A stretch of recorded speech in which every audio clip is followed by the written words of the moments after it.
havo kundan kunga isib boryapti. Bu degani sayr qilish va dam olish mavsumi boshlandi degani.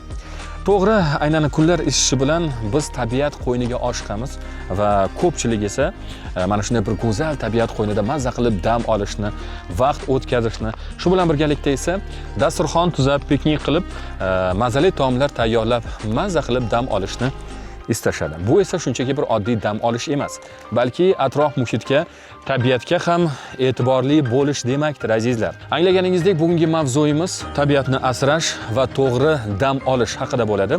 Dunyo bo'ylab telekanalini kuzatib borsangiz, qayerda, qanday to'g'ri dam olish haqida sizga ma'lumot beramiz. Xush kelibsiz ko'rsatuvda, xush ko'rdik.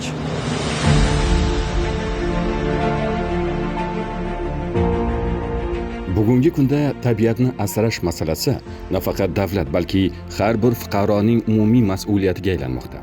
Xavfsiz turizmni ta'minlash boshqarmasi xodimlari esa bu jarayonda nazoratchi va maslahatchi sifatida jamoatchilikni birlashtirib, ekologik madaniyatni shakllantirishda katta hissa qo'shadilar. Saflandi. Axborot beruvchi mayor Rahmatullayev.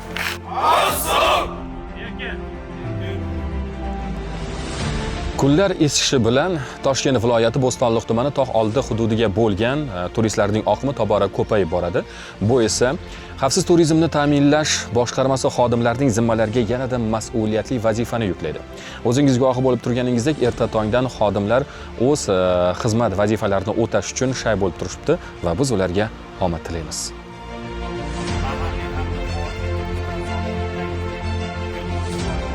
Har kungi xizmat ana shunday tartibda, mas'uliyat va hushyorlik bilan boshlanadi. Turizm politsiyasining har bir xodimi xizmat libosini kiygan zahotiyoq dam oluvchilar gavjum bo'lgan manzillar sari yo'l oladi. Chunki aynan shu nuqtalarda xavfsizlikni ta'minlash, tartib intizomni saqlash va fuqarolarga xotirjam muhit yaratish eng muhim vazifaga aylanadi. Xizmatni o'tashi xizmat vazifamiz hamda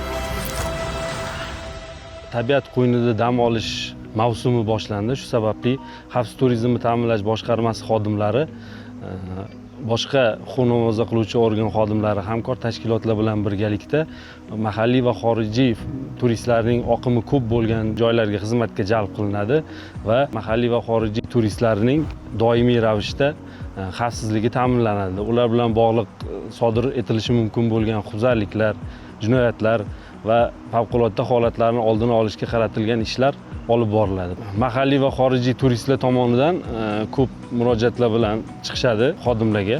Masalan, buyumlarini yo'qotish holatlari yoki tog'li hududlarda mana dam olishga keladi. Tabiat qo'yniga hozirgi mavsumda o'sha yo'lni topa olmasligi masalasida murojaat qiladi.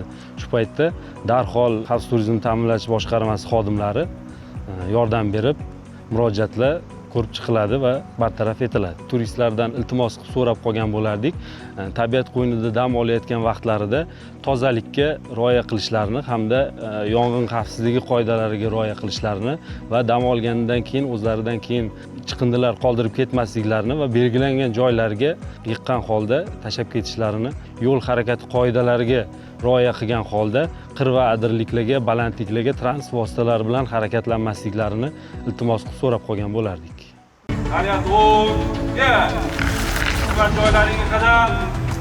Xavfsiz turizmni ta'minlash tizimi bugun zamonaviy yondashuvlar asosida yo'lga qo'yilgan.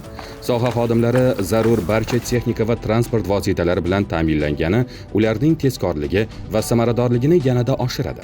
Natijada har qanday holatga zudlik bilan munosabat bildirish, ehtimoliy xavflarning oldini olish va jamoat tartibini ta'minlash imkoniyati kengayadi. E'tiborlisi, bu xizmat faqat nazorat bilan cheklanib qolmaydi. Hozirda axborot texnologiyalari yo'nalishi bo'yicha dronlar xizmatidan keng foydalanilmoqda va hozirda piknik zonalarimizda aholini, ya'ni fuqarolarni, sayyohlarni va tog'li hududlarda odamning qadami yetmagan joylarga chiqqan vaqtda bizga yordamga bu dronlarimiz keladi va dronlar orqali har bitta fuqarolarni, sayyohlarni nazoratini kuzatib amalga oshiramiz. Hozirda bizda keng foydalanayotgan Enterprises dronlari fuqarolarni yuqoridan turib ovoz orqali ogohlantirish funksiyalari hamda kameralari orqali juda ham tiniq va zoom funksiyalari bor va yaqindan ko'rish imkoniyatini beradi. bu uzoq masofaga uchadi, 6 yoki 7 kilometrgacha va balandligi dengiz sathidan 6,5 ming metrgacha uchishi bu xarakteristikasida ko'rsatib o'tilgan. Biz tog'li hududlarda fuqarolar agarda huquqbuzarlik holatlarini sodir etilayotgan paytda, ya'ni o't, olov, gulxan yoqishgan paytda bu ogohlantirish uchun yuqoridan turib shu paytlarda bizga asqotadi. Favqulodda vaziyatlar, ya'ni odam kirib bo'lmaydigan darajadagi yong'in va shunga o'xshash hududlarda aniqlashda yordam beradi.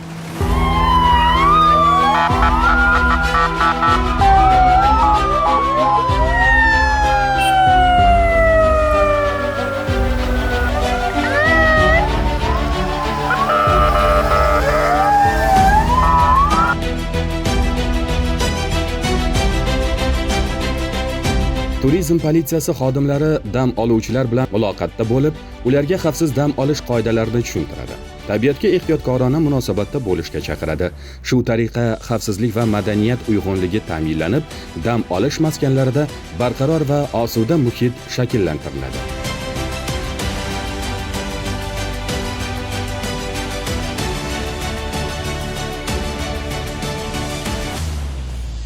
Tabiat bu shunchaki dam olish joyi emas, balki tirik mavjudotlar uchun makondir.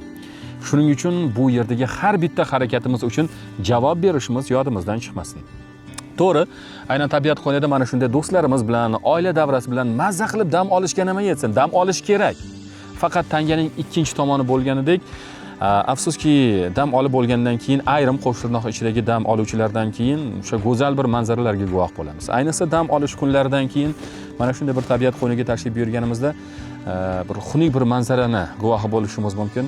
Ya'ni ko'pchilik dam oluvchilar o'zlaridan keyin tashlab ketilgan axlatlar dilni xira qiladi albatta. Bundan tashqari esa bir martalik o'sha ishlatiladigan idishlar, ya'ni plastik idishlarning tashlab ketilishi bu nafaqat tabiat go'zalligini buzadi, balki ekotizimga ham katta bir zarar yetkazadi. Bundan tashqari bu yerdagi hayvonlar ham aynan mana shu axlatlarni iste'mol qilishi bor. Bu ham bir qaysidir ma'noda o'sha hayvonlarga zarar yetkazishi mumkin.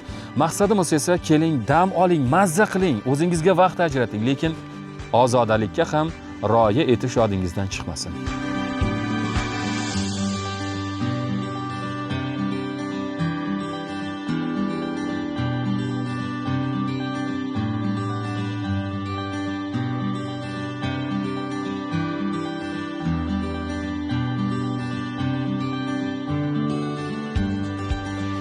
Tabiat qo'yniga dam olishga kelar ekansiz, aynan tog' toshlarda u yerni sayr qilishda bizga eng yaqin hamrohimiz bu albatta ot bo'ladi. Otga minib u yerda sayr qilar ekansiz, beixtiyor tabiat bilan yanada uyg'unlikda uning bor mehrini, bor go'zalligini his etasiz. Va shu bilan birgalikda bir narsani alohida ta'kidlab o'tmoqchimizki, so'nggi paytlarda dam oluvchilar soni aynan tog' yonbag'rilarga bo'lgan qiziqishlar oqimi ko'payib borgan sari aynan mahalliy aholi tomonidan ham ular uchun mana shunday bir maxsus bir xizmat turlari ham tashkil etilgan va tashrif buyuruvchilar bemalol kelib aynan bu xizmat turlaridan foydalanishlari mumkin, otga minib sayr qilishlari mumkin. Hozir biz ham bu xizmat turidan foydalanamiz. Faqat men bu tarafdan chiqa olmayman. Xo'p, mana u yoqdan chiqa olaman.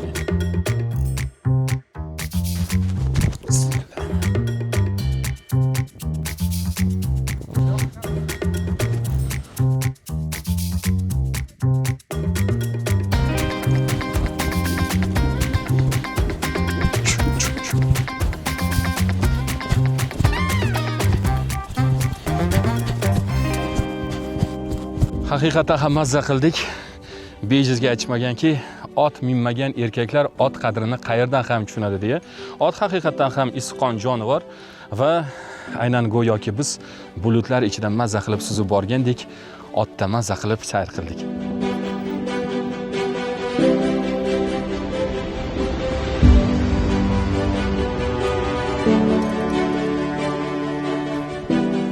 Mana bu nima ahvol? Mana buni qilganini qaraganda odamlar.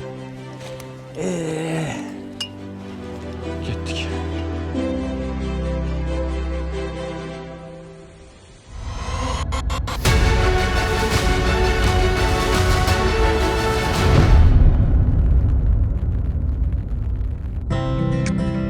Mutaxassislarning ta'kidlashicha, tabiat qo'ynidagi madaniy dam olish har bir insonning ekologik mas'uliyatini ham talab qiladi. Turizm politsiya xodimlari esa bu borada nazoratchi va maslahatchi sifatida faoliyat yuritib, aholiga to'g'ri yo'l yo'riq ko'rsatadi. Bahor piknik mavsumi. Barcha fuqarolarimiz ochiq havoga, ayniqsa tog'li hududlarga chiqib dam olishni xohlaydi. Bu esa o'z navbatida fuqarolarimizning zimmasiga mas'uliyatni ham yuklaydi. Ya'ni bu yerda ona tabiatimizni asrash masalasi turadi. Ona tabiatni asrash barchamizning burchimiz. Shu sabab bilan Toshkent viloyati Ichki ishlar bosh boshqarmasi, xavfsiz turizmni ta'minlash boshqarmasi xodimlari fuqarolarimizdan belgilanmagan joylarda olov yoqmasliklarini, o'zlaridan keyin chiqindilarni qoldirmasliklarini hamda o'simlik va hayvonot olamiga ehtiyotkorona munosabatda bo'lishlarini so'rab qolamiz. O'zingiz ko'rib turganingizdek, ushbu piknik zonamizda ham chiqindilar yotibdi. Bu esa keyingi dam olishga keluvchilarni dilini xira qiladi. Fuqarolarimizdan ona tabiatni asrashlarini so'rab qolamiz. Zero ushbu tabiat barchamizniki. Keling, ushbu tabiatni birgalikda asrab avaylaylik va keyingi avlodga ham qolishiga sababchi bo'laylik.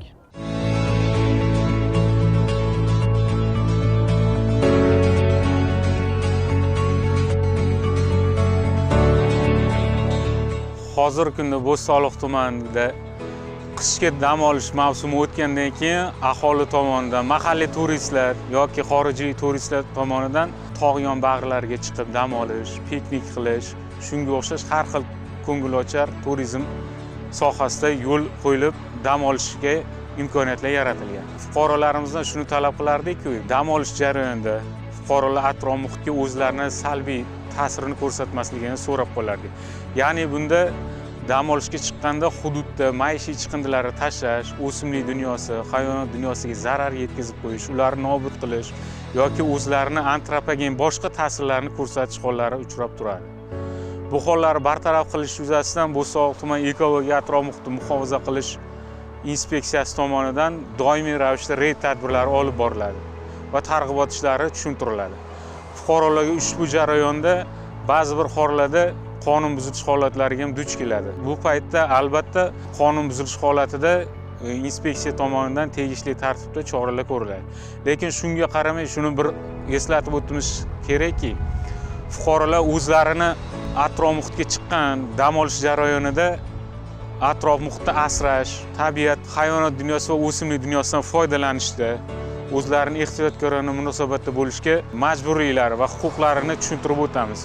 Bu to'g'risida O'zbekiston Respublikasining Konstitutsiyasi, tegishli tabiatni muhofaza qilish to'g'risida qonunlarida ham fuqarolarning majburiyatlari ko'rsatib o'tilgan. Aynan birinchi o'rinda fuqarolarni qonunda belgilangan tartibda huquq va majburiyatlarini tushuntirish targ'ibot ishlari uchun Bo'stonliq tuman ekologiya atrof muhitni muhofaza qilish inspeksiyasi va mutasaddi tashkilotlar, Ichki ishlar vazirligining tuman bo'limlari, turizm politsiyasi, O'gam Chotqol davlat milliy tabiat bog'i, Burchumulla davlat o'rmon xo'jaligi xodimlari bilan birgalikda ishchi guruh tashkillashtirib, turli hududlarda targ'ibot tashviqot ishlari olib boriladi. Bu holatda shu bilan birga ta'sirchan chora ko'rish, ularni bartaraf qilish bo'yicha targ'ibot o'tkazilgandan so'ng agar qonun buzilish holatiga duch keladigan bo'lsa, fuqarolarga qonunchilikda belgilangan va ma'muriy javobgarlik va boshqa javobgarlik to'g'risidagi qonun hujjatlariga asosan tegishli tartibda chora ko'riladi. Mahalliy sayyohlarimiz va xorijdan keluvchi sayyohlarga shuni aytib o'tardikki, Bo'stonliq tumani hududiga yoki respublikamizning boshqa hududlariga, tog' tabiat qo'ynlariga yoki boshqa hududlarga dam olishga kelishgan hollarda ularga o'simlik dunyosini muhofaza qilish, ya'ni belgilangan joylarda dam olish, piknik qilish jarayonida olov yoqish jarayonida bo'lishi mumkin tabiatda quruq shox-shabba yoki o't o'lanlarga o't ketish orqali muhofaza etiladigan hududlarda yong'in kelib chiqish holatlarini oldini olish, ularga ehtiyotkorona munosabatda bo'lishni so'rab qolardik. Hayvonot dunyosi, misol uchun yovvoyi hayvon yoki jonivor yoki parrandayu darrandalarga duch kelgan paytda uni har xil qo'lga ushlab selfie tushish yoki boshqa holatlarga ularga ta'sir chorasini ko'rsatmaslik so'rardik. Chunki bu holatda qonunchilikda hayvonot dunyosining erkinligi to'g'risidagi kafolatlar ham belgilab o'tilgan.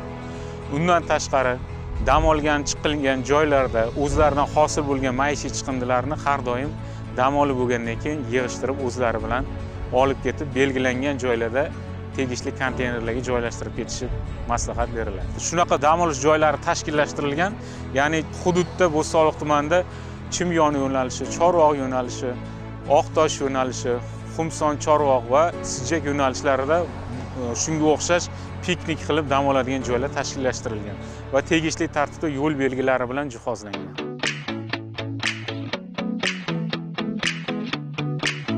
Bunday vaziyatlarda yong'in xavfi yuqori bo'lgan hududlarda ogohlantirish ishlari kuchaytirilib, noqonuniy olov yoqish holatlarining oldi olinadi. Dam oluvchilarga esa chiqindilarni belgilangan joylarga tashlash, tabiatni asrash va unga zarar yetkazmaslik bo'yicha doimo tushuntirish ishlari olib boriladi. Bu jarayonda favqulodda vaziyatlar boshqarmasi xodimlari ham faol ishtirok etishadi. Ular xavfli vaziyatlarning oldini olish, yong'inlarni bartaraf etish va tezkor chora ko'rish orqali xavfsizlikni ta'minlashga hissa qo'shadi. Shu tariqa hamkorlikda olib borilayotgan ishlar dam olish maskanlarida tinch va xavfsiz muhitni ta'minlaydi.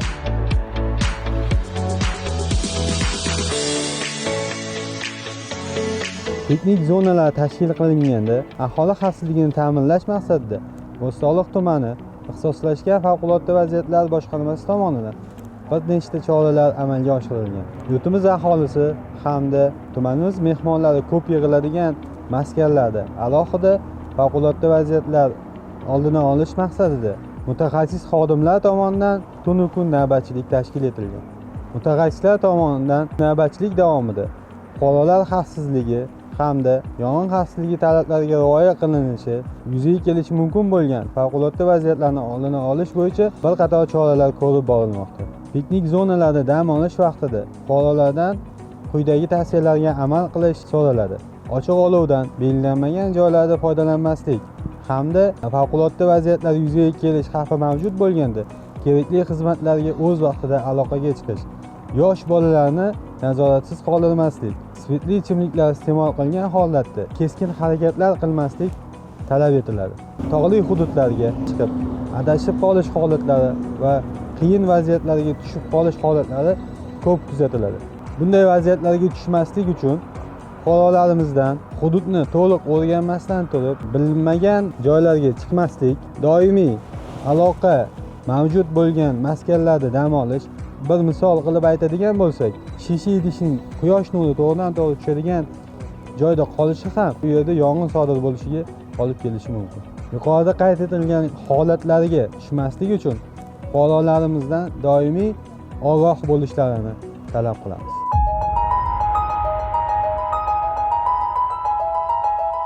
Dam olish mavsumida yo'l patrul xizmati xodimlarining ham mas'uliyati 2 karra ortadi. Chunki aynan shu pallada transport harakati keskin oshadi. Ayniqsa tabiat qo'yniga chiqqan fuqarolar soni ko'payadi. Kuzatishlar davomida ayrim fuqarolarning Adirlik va tog' oldi hududlariga avtomobillarda chiqish holatlari ham qayd etildi. Bu esa nafaqat haydovchilarning o'zlari, balki atrof muhit uchun ham muayyan xavflarni keltirib chiqaradi.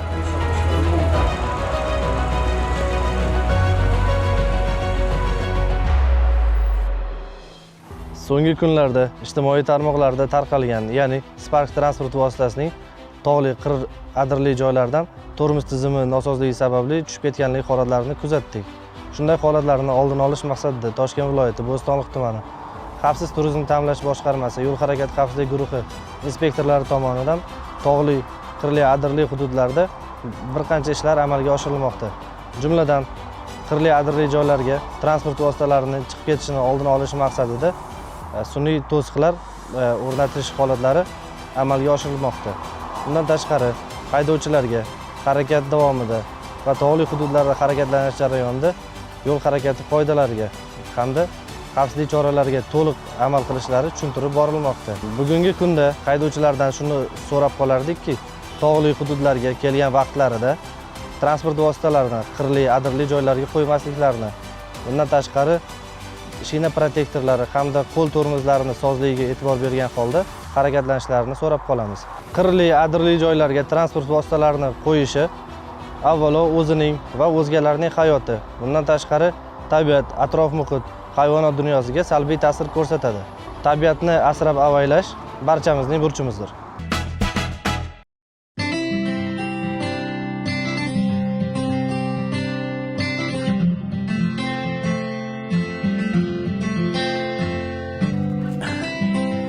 Boradigan joyingizni oldindan reja qiling. Ya'ni u joyni obdon o'rganing. Eng muhimi bu taqiqlangan joy bo'lish kerak emas. Kelganda ham tabiatning bor go'zalligidan, uning boricha bahramand bo'ling va uni albatta go'zalligini asrab qolishga o'z hissangizni qo'shing.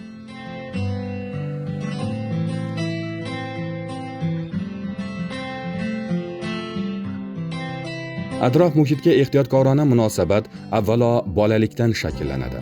Bu borada ota-onaning o'rni beqiyos. Ular farzandlariga shaxsiy namuna orqali tabiatga hurmat bilan qarashni, xavfsizlik qoidalariga amal qilishni o'rgatadi.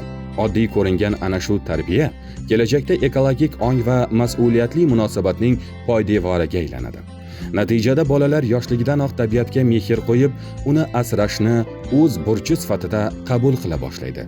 Zero har bir inson toza, ozoda va obod maskanda dam olishni istaydi.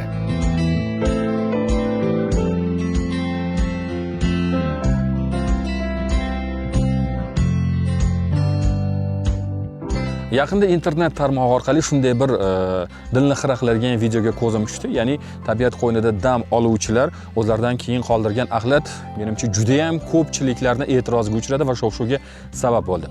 Bilasizmi, aynan biz ham xush kelibsiz ko'rsatuv orqali ana shunday lokatsiyalarni, nuqtalarni ko'rsatishga harakat qilamiz. Hozir biz Bo'stonliq tumanining yana bir ajoyib maskanidamiz.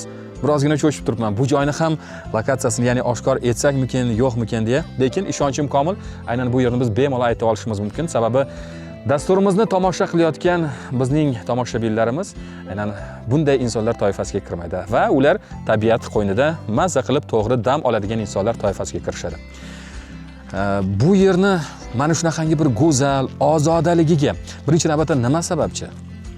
Birinchi sababdan o'zimiz har misol dam oluvchilik kelgandan keyin misol ozodaligiga har bir kirgizayotgan odamimizni misol musoriylarni tashlamanglar, musoriylarni olinglar deb aytamiz. Baribir 10 ta odam kirsa, misol 8 tasi, 7 tasi olib chiqib ketishi mumkin, qolganini 3 tasiniki tashlab ketadi. Ulardan keyingi dam olib chiqib ketgandan keyin albatta bitta tozalab, musorlarni qoldirmasdan kelayotgan dam oluvchilarni ozoda maza qilib dam olish uchun shart-sharoitlar qilib qo'yganmiz.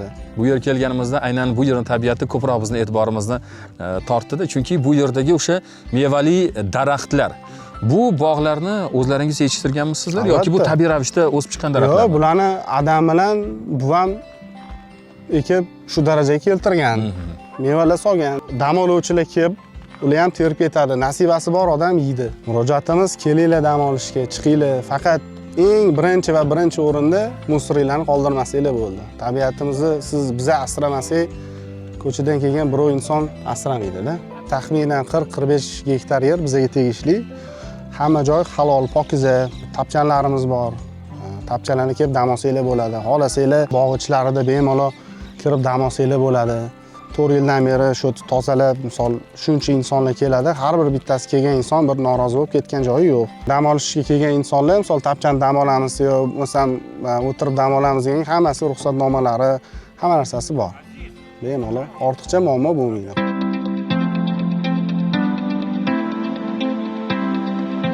O'zbekiston tabiati haqiqatdan ham maftunkor. Avvallari faqat tarixiy va madaniy manzillarimizni ko'rishga ishqiboz bo'lgan xorijiy sayyohlar endi mana shu ko'hna va go'zal manzaralarga to'lib turgan tabiatimizga ham katta e'tibor qaratmoqda. Bu esa mamlakatimizning madaniy va ekologik turizm salohiyatini yanada oshirib, O'zbekistonni xalqaro maydonda diqqatga sazovor mamlakatga aylantirmoqda.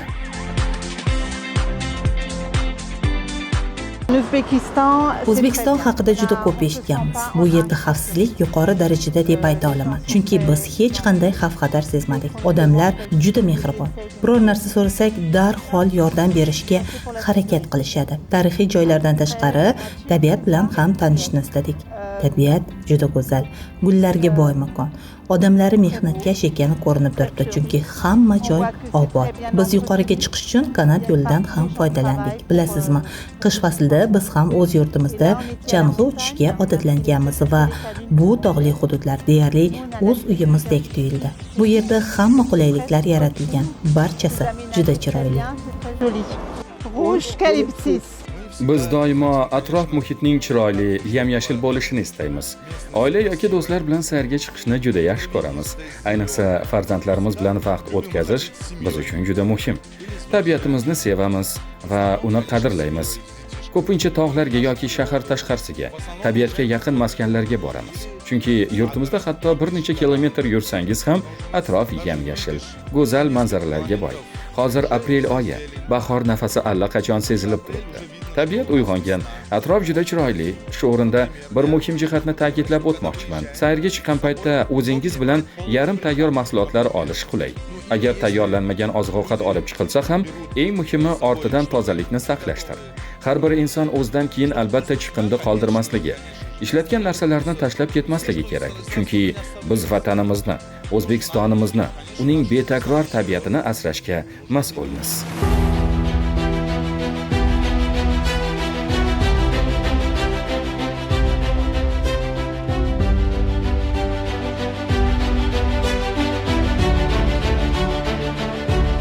Tog' yonbag'riga dam olishga kelar ekansiz, aynan mana bunday qurilmalarga ko'zingiz tushishi tabiiy. Bu shunchaki bir oddiygina qurilma emas, balki so'z tugmasi mavjud bo'lgan qurilma. Ya'ni bu nima? Bu yerga kelganda favqulodda vaziyatlarda har qanday bir holat ro'y berishi mumkin. Avvalambor unday holatlar ro'y bermasin. Albatta mahalliy, ya'ni o'zbekistonlik turistlar uchun maxsus o'zbek tilida bu yerda tilini tanlashingiz mumkin. Bundan tashqari esa xorijlik turistlar uchun ham adashmasam ispan tili, ingliz tili, rus tili va fransuz tilida ham va bundan tashqari yana bir nechta tillarda, turk tili, arab tillarida ham muloqot qilish imkoniyati bor. Ya'ni bu nima uchun kerak? Boyagina ta'kidlab o'tganimdek, bu yerda favqulodda vaziyatlar, har qanday bir holatlar ro'y berishi mumkin. Turistlarda masalan to'satdan sumkalarini yoki biror bir buyumini qayerdadir unutib qoldirgan bo'lishi mumkin yoki farzandimi adashib qolgan. Mana shunday vaziyatlarda esa to'g'ridan-to'g'ri bu tugma bosilsa, Turizm politsiyasining vaziyatlar markazi bilan to'g'ridan-to'g'ri bog'lanadi va birpasda muammolar bartaraf etiladi. Ilohim hayotingizda hech qachon muammolar bo'lmasin.